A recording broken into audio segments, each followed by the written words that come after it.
Olá, amados, sejam bem-vindos a mais uma Semente de Consciência, áudios que inspiram clareza e sabedoria. Meu nome é Marra Devi e estaremos juntos nessa jornada. Vamos contemplar agora trechos do livro O Poder do Agora. Consciência, o caminho para escapar do sofrimento. Não crie mais sofrimento no presente. Ninguém tem uma vida livre de sofrimento e mágoa. Não é uma questão de aprender a viver com isso em vez de tentar evitar? A maior parte do sofrimento humano é desnecessária. Ele se forma sozinho enquanto a mente superficial governa a nossa vida. O sofrimento que sentimos nesse exato momento é sempre alguma forma de não aceitação, uma forma de resistência inconsciente ao que é. No nível do pensamento, a resistência é uma forma de julgamento. No nível emocional, ela é uma forma de negatividade. O sofrimento varia de intensidade de acordo com o nosso grau de resistência ao momento atual, e isso, por sua vez, depende da intensidade com que nos identificamos com as nossas mentes. A mente procura sempre negar e escapar do agora. Em outras palavras, quanto mais nos identificamos com as nossas mentes, mais sofremos. Ou ainda, quanto mais respeitamos e aceitamos o agora, mais nos libertamos da dor, do sofrimento e da mente. Porque a mente tem o hábito de negar ou resistir ao agora? Porque ela não consegue funcionar e permanecer no controle sem que esteja associado ao tempo, tanto passado quanto futuro. E assim ela vê o atemporal agora como algo ameaçador. Na verdade, o tempo e a mente são inseparáveis. Imagine a Terra sem a vida humana, habitada apenas por plantas e animais. Será que ainda haveria passado e futuro? Será que as perguntas que horas são ou que dia é hoje teriam algum sentido para um carvalho ou uma águia? Acho que eles ficariam intrigados e responderiam: claro que é agora. A hora é agora, o que mais existe? Não há dúvidas de que precisamos da mente e do tempo, mas, no momento em que eles assumem o controle das nossas vidas, surgem os problemas, o sofrimento e a mágoa. Para ter certeza de que permanece no controle, a mente trabalha o tempo todo para esconder o momento presente com o passado e o futuro. Assim, a vitalidade e o infinito potencial criativo do ser, que é inseparável do agora, ficam encobertos pelo tempo e a nossa verdadeira natureza é obscurecida pela mente. Todos nós sofremos ao ignorar ou negar cada momento precioso, ou reduzi-lo a um meio para alcançar algo no futuro, algo que só existe em nossas mentes, nunca na realidade. O tempo acumulado na mente humana encerra uma grande quantidade de sofrimento cuja origem está no passado. Se não quer gerar mais sofrimento para você e para os outros, não crie mais tempo, ou pelo menos não mais do que o necessário para lidar com os aspectos práticos de sua vida. Como deixar de criar tempo? Tendo uma profunda consciência de que o momento presente é tudo o que você tem. Faça do agora o foco principal da sua vida. Se antes você se fixava no tempo e fazia rápidas visitas ao agora, inverta essa lógica, fixando-se no agora e fazendo visitas rápidas ao passado e ao futuro, quando precisar lidar com os aspectos práticos da sua vida. Diga sempre sim ao momento atual. O que poderia ser mais insensato do que criar uma resistência interior a alguma coisa que já é? O que poderia ser mais insensato do que se opor à própria vida, que é agora e sempre agora? Renda-se ao que é. Diga sim para a vida e veja como de repente a vida começa a trabalhar mais a seu favor em vez de contra você. Às vezes o momento atual é inaceitável, desagradável ou terrível. As coisas são como são. Observe como a mente julga continuamente o comportamento, atribuindo nomes às coisas. Entenda como esse processo cria sofrimento e infelicidade. Ao observarmos o mecanismo da mente, escapamos dos padrões de resistência e podemos então permitir que o momento atual exista. Isso dará a você uma prova do estado de liberdade interior, o estado da verdadeira paz interior. Veja então o que acontece e parta para a ação, caso necessário ou possível. Aceite, depois haja. O que quer que o momento atual contenha, aceite-o como uma escolha sua. Trabalhe sempre com ele, não contra. Torne um amigo e aliado, não seu inimigo. Isso transformará toda a sua vida como por milagre, dissolvendo o sofrimento do passado. Enquanto não somos capazes de acessar o poder do agora, vamos acumulando resíduos de sofrimento emocional. Esses resíduos se misturam ao sofrimento do passado e se alojam em nossa mente e em nosso corpo. Isso inclui o sofrimento vivido em nossa infância, causado pela falta de compreensão do mundo em que nascemos. Todo esse sofrimento cria um campo de energia negativa que ocupa a mente e o corpo. Se olharmos para ele como uma entidade invisível, com características próprias, estaremos chegando bem perto da verdade. É o sofrimento emocional do corpo. Apresenta-se sob duas modalidades, inativo e ativo. O sofrimento pode ficar inativo 90% do tempo ou 100% ativado em alguém profundamente infeliz. Algumas pessoas atravessam a vida quase que inteiramente tomadas pelo sofrimento, enquanto outras passam por ele em algumas situações que envolvem relações familiares e amorosas, lesões físicas ou emocionais, perdas do passado, abandono, etc. Qualquer coisa pode ativá-lo, especialmente se encontrar ressonância em um padrão de sofrimento do passado. Quando o sofrimento está pronto para despertar do estágio inativo, até mesmo uma observação inocente feita por um amigo ou um pensamento é capaz de ativá-lo. Alguns sofrimentos são irritantes, mas inofensivos, como é o caso de uma criança que não para de chorar. Outros são monstros destrutivos e mórbidos, verdadeiros demônios. Alguns são fisicamente violentos, outros emocionalmente violentos. Eles podem atacar tanto as pessoas à nossa volta quanto a nós mesmos, seus hospedeiros. Os pensamentos e sentimentos relativos à nossa vida tornam-se, então, profundamente negativos e autodestrutivos. Doenças e acidentes frequentemente acontecem desse modo. Alguns sofrimentos podem até levar uma pessoa ao suicídio. Às vezes levamos um choque ao descobrir uma faceta detestável em alguém que pensávamos conhecer bem. Entretanto, é mais importante observar essa situação em nós mesmos do que nos outros. Preste atenção a qualquer sinal de infelicidade em você, qualquer que seja a forma, pois talvez seja o despertar do sofrimento. Ele pode se manifestar como uma irritação, um sinal de impaciência, um ar sombrio, um desejo de ferir, sentimentos de raiva, ira, depressão ou uma necessidade de criar algum tipo de problema em seus relacionamentos. Agarre o sinal no momento em que ele despertar de seu estado inativo. O sofrimento deseja sobreviver, mas, para isso, precisa conseguir que nos identifiquemos inconscientemente com ele. Portanto, quando o sofrimento toma conta de nós, cria uma situação em nossas vidas que reflete a própria frequência de energia da qual ele se alimenta. Sofrimento só se alimenta de sofrimento. Não consegue se alimentar de alegria, acha indigesta. Quando o sofrimento nos domina, faz com que desejemos ter mais sofrimento. Passamos a ser vítimas ou perpetradores.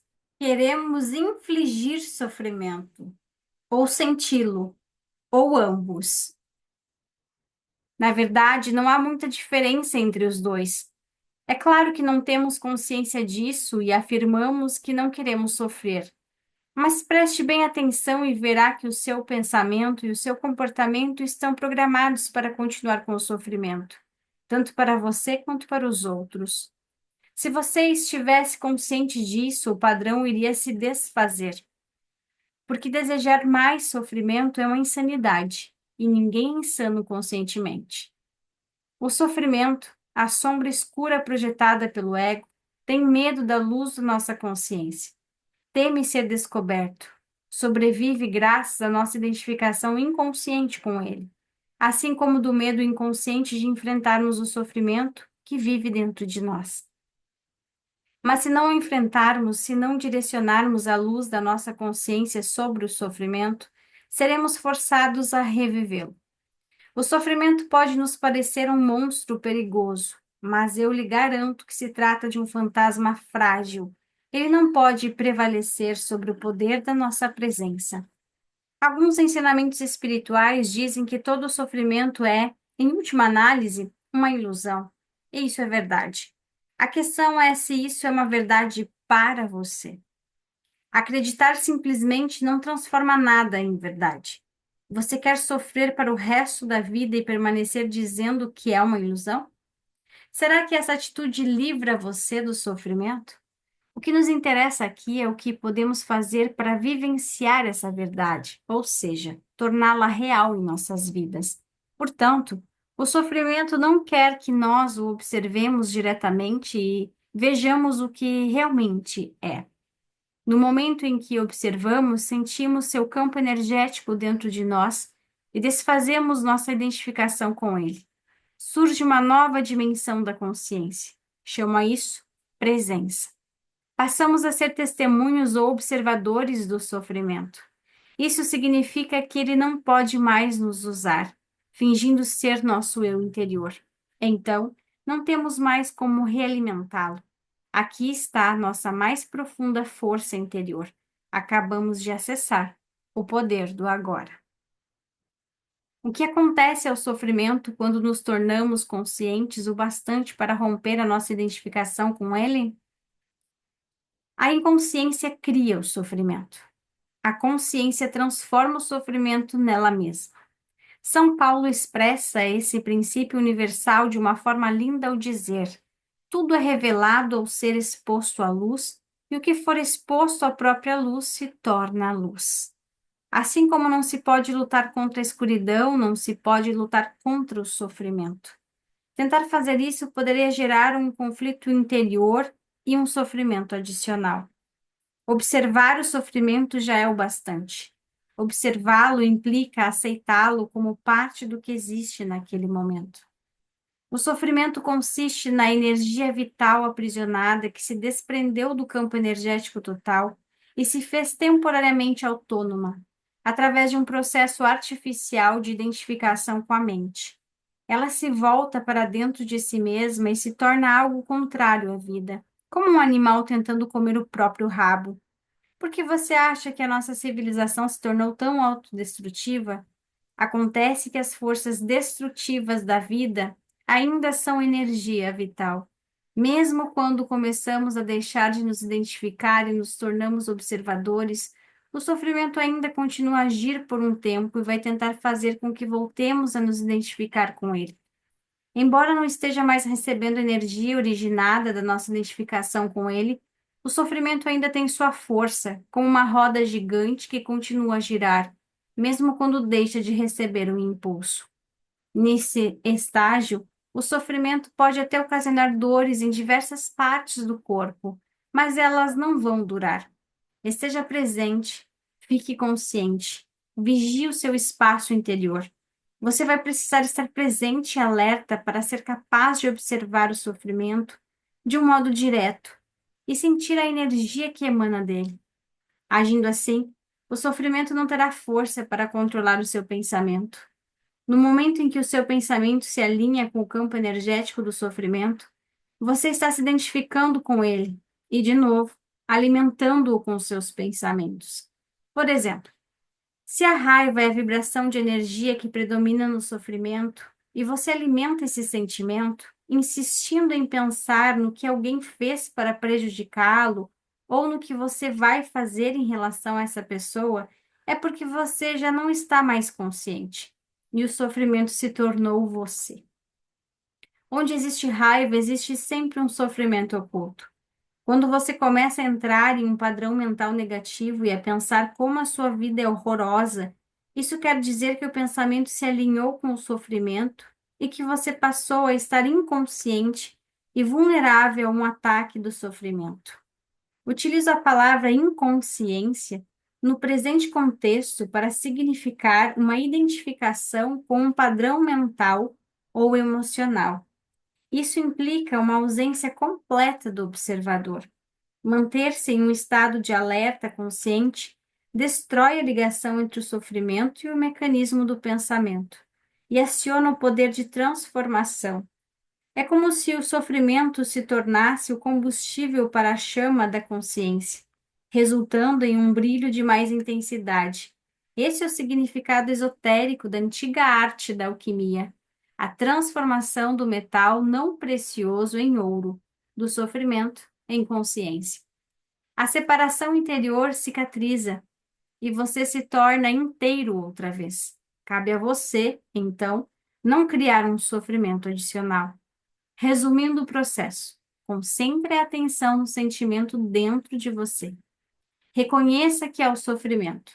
Aceite que ele esteja ali. Não pense a respeito.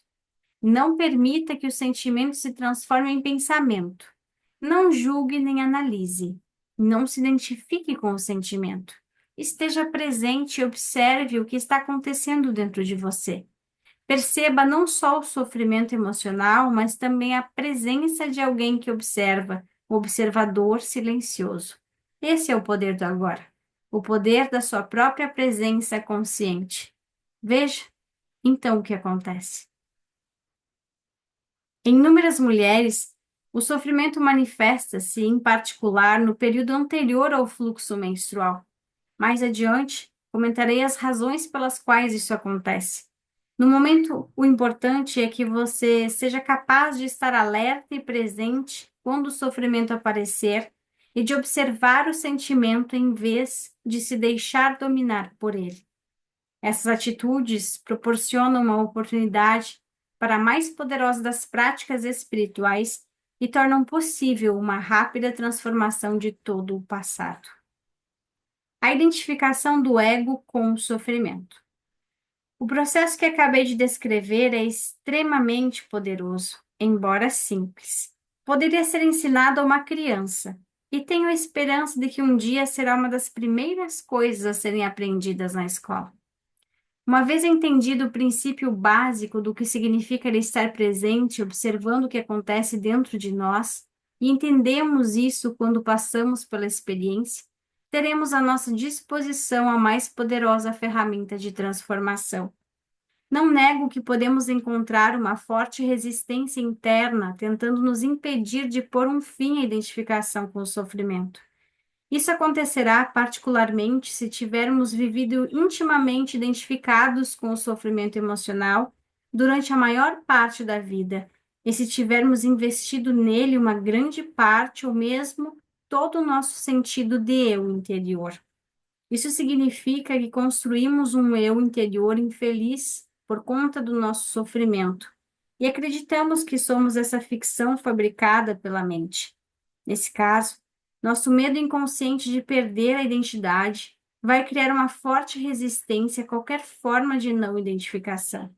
Em outras palavras, você preferiria viver com o sofrimento, ser o sofrimento, a saltar para o desconhecido, correndo o risco de perder o seu infeliz, mas familiar eu interior. Se esse é seu caso, observe a resistência dentro de você. Observe o seu apego ao sofrimento e seja muito alerta. Observe como é estranho ter prazer em ser infeliz. Observe a compulsão de falar ou pensar a esse respeito. A resistência deixará de existir se você torná-la consciente.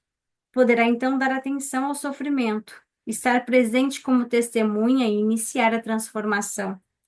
Só você pode fazer isso. Ninguém pode fazer por você. Mas caso tenha bastante sorte para encontrar alguém intensamente consciente, se puder estar com essa pessoa e juntar-se a ela no estado de presença, isso poderá ser de grande utilidade, acelerando o processo. Se isso acontecer, a sua própria luz logo brilhará mais forte.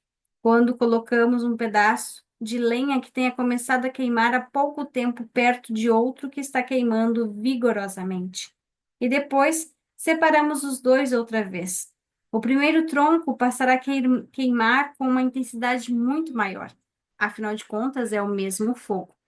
Ser um fogo dessa natureza é uma das funções de um mestre espiritual.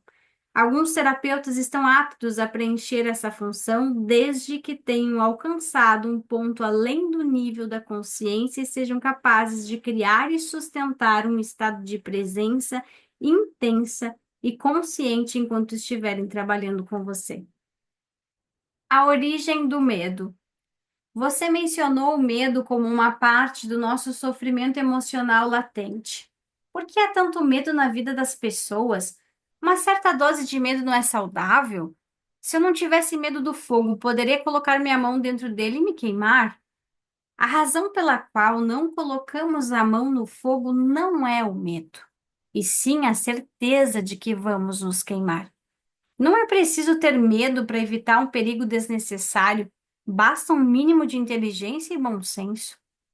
Nessas questões práticas, é muito útil aplicarmos as lições do passado. Mas se alguém nos ameaça com fogo ou com violência física, talvez experimentemos uma sensação como o medo. É uma reação instintiva ao perigo sem relação com a doença psicológica do medo que estamos tratando aqui. A doença psicológica do medo não está presa a qualquer perigo imediato, concreto e verdadeiro. Manifesta-se de várias formas, tais como agitação, preocupações, ansiedades, nervosismo, tensão, pavor, fobia. Esse tipo de medo psicológico é sempre de alguma coisa que poderá acontecer, não de alguma coisa que está acontecendo neste momento. Você está aqui agora, ao passo que a sua mente está no futuro. Essa situação cria um espaço de angústia, e caso estejamos identificados com as nossas mentes e tivermos perdido o contato com o poder e a simplicidade do agora, essa angústia será nossa companhia constante. Podemos sempre lidar com uma situação no momento em que ela se apresenta, mas não podemos lidar com algo que é apenas uma projeção mental. Não podemos lidar com o futuro. Além do mais, enquanto estivermos identificados com a mente, o ego rege as nossas vidas, como mencionei anteriormente. Por conta da sua natureza ilusória e apesar dos elaborados mecanismos de defesa, o ego é muito vulnerável e inseguro e vê a si mesmo sob constante ameaça. Esse é o caso aqui. Mesmo que o ego seja muito confiante em sua forma externa, agora, lembre-se que uma emoção é a reação do corpo à mente. Que mensagem o corpo está recebendo permanentemente do ego, o falso eu interior construído pela mente? Perigo, estou sob ameaça. E qual é a emoção gerada por essa mensagem permanente? Medo, é claro. O medo parece ter várias causas. Tememos perder, falhar, nos machucar, mas em última análise, todos os medos se resumem a um só: o medo que o ego tem da morte e da destruição. Para o ego, a morte está bem ali na esquina.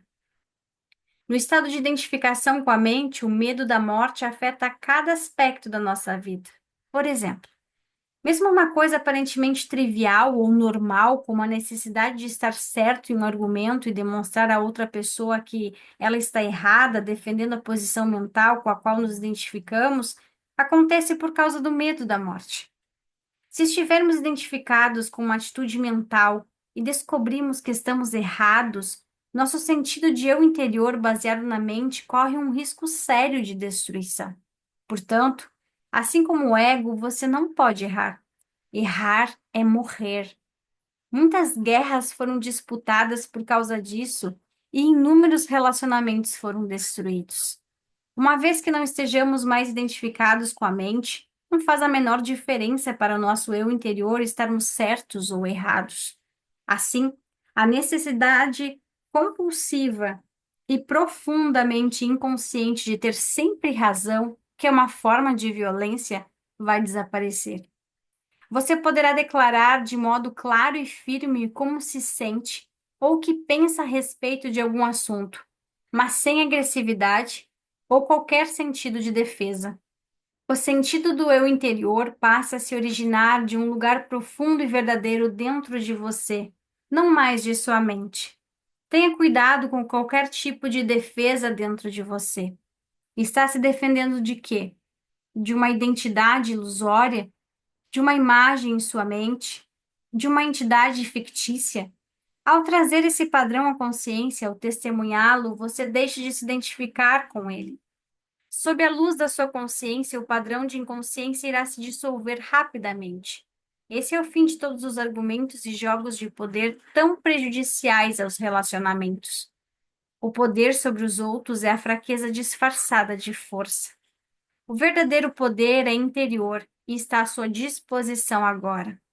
O medo será uma companhia constante para qualquer pessoa que esteja identificada com a mente e, portanto, desconectada do seu verdadeiro poder, o eu profundo enraizado no ser. O número de pessoas que conseguiram alcançar o ponto além da mente ainda é extremamente pequeno, o que nos leva a presumir que, virtualmente, todas as pessoas que você encontra ou conhece vivem em um estado permanente de medo.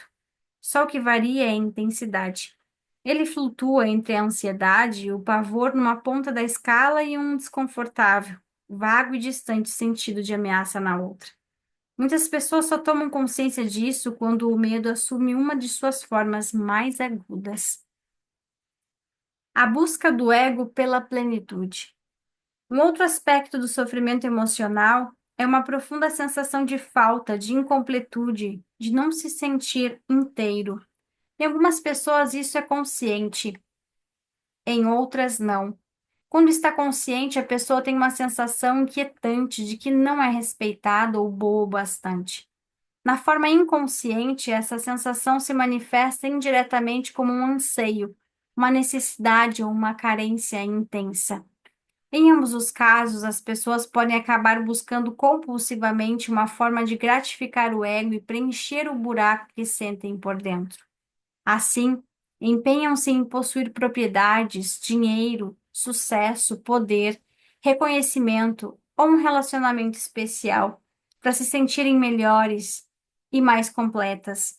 Porém, mesmo quando conseguem todas essas coisas, percebem que o buraco ainda está ali e não tem fundo. As pessoas veem, então, que estão realmente em apuros, porque não podem mais se enganar. Na verdade, elas continuam tentando agir como antes, mas isso se torna cada vez mais difícil. Enquanto o ego dirige a nossa vida, não conseguimos nos sentir à vontade, em paz ou completos, exceto por breves períodos quando acabamos de ter um desejo satisfeito. O ego precisa de alimento e proteção o tempo todo. Tem necessidades de se identificar com coisas externas como propriedades, status social, trabalho, educação, aparência física, habilidades especiais, relacionamentos, histórias pessoal e familiar, ideais políticos e crenças religiosas. Só que nada disso é você. Levou um susto ou sentiu um enorme alívio? Mais cedo ou mais tarde você vai ter que abrir mão de todas essas coisas. Pode ser difícil de acreditar, e eu não estou aqui pedindo a você que acredite que a sua identidade não está em nenhuma dessas coisas. Você vai conhecer por si mesmo a verdade, lá no fim, quando sentir a morte se aproximar. Morte significa um despojar-se de tudo que não é você. O segredo da vida é morrer antes que você morra e descobrir que não existe morte. Deseja aprofundar no reconhecimento do estado de presença e ser guiado para a saída do sofrimento, ansiedades e insatisfações? Te convido a conhecer e trilhar o caminho reverso, retorno à fonte. Saiba mais através dos links que estão na descrição.